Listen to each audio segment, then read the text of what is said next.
Hello everyone. Today in this video we are gonna talk about plasma display and its working.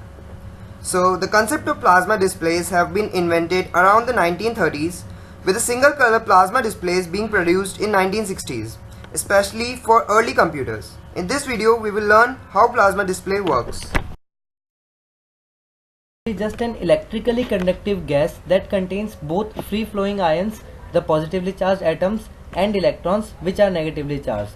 If you introduce more electrons by putting a voltage through this gas, then these electrons will begin to collide with atoms, knocking off other loosely bounded electrons and turning them into ions, as you can see in the GIF.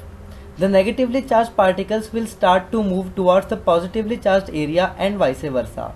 This causes the atomic equivalent of a multiple car crash scenario, with particles smashing into each other and with the xenon and neon gases, which are mainly used in plasma screens, releasing photons or light as we call it.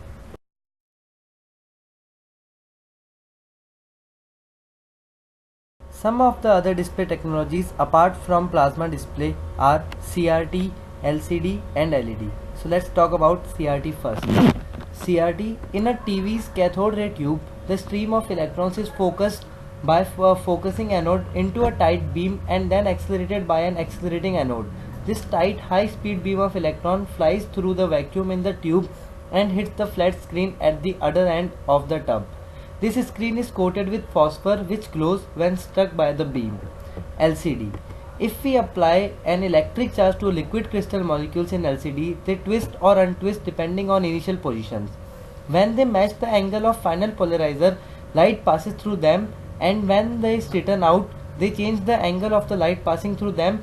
Consequently, no light passes through that area of LCD, which makes that area darker than the surrounding areas. LED. LED is basically reverse biased PN junction diode which emit light when current is passed through it. LED display basically consists of many such individual LEDs as backlit and uses LCD to produce contrast and create image. So how does a plasma display works? The principle of plasma display is very simple. Instead of using a beam of electrons to create lines, plasma display illuminate tiny colored fluorescent lights to form an image. Each pixel in a plasma display is made up of 3 fluorescent lights, a red light, a green light and a blue light. Just like a CRT television, the modern colored plasma display varies the intensities of the different lights to produce a full range of colors. The central element in the fluorescent light is a plasma, which releases photons, most of which is ultraviolet, which is invisible. But by coating those tiny cells with phosphoric material, this can be changed to visible light when it hits the side of the cells.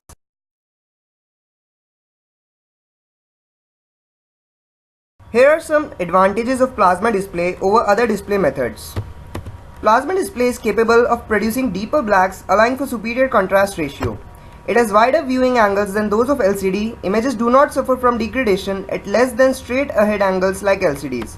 Also, plasma display has less visible motion blur thanks in large part to very high refresh rates. Plasma TVs are less expensive for the bar per square inch than LCD, particularly when equivalent performance is considered. Talking about disadvantages of plasma display, this tech uses more electrical power on average than an LCD TV or an LED TV. Display in plasma TV depends on pressure. It does not work as well at high altitudes above 6500 feet due to pressure difference between the gases inside the screen and the air pressure at altitude.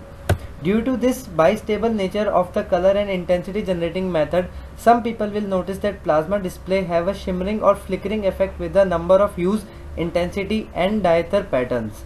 Plasma displays are generally heavier than LCD and may require more careful handling, such as being kept upright. Here are some references which we used to make this video. Thank you guys, hope this video was informative.